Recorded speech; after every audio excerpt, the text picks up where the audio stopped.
The amount of chemicals needed to achieve and maintain water balance depends on the volume of water in your pool. Underdosing causes more work, and overdosing causes you more money. You don't need more work and less money. You need more time in your pool. Good news, you only have to do the volume calculations once. To calculate the volume, you first need to know the cubic footage of your pool. It sounds harder than it is, but with some simple math, you will quickly have volume figured out.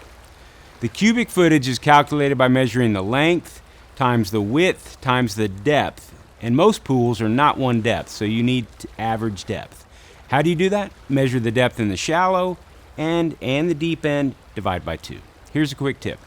When measuring the depth, only measure to the normal water level, which should be halfway up the tile, not to the top of the wall. Now that you know the cubic footage, you can convert that into gallons. You multiply cubic feet by 7.5, which is the number of gallons of water in 1 cubic foot.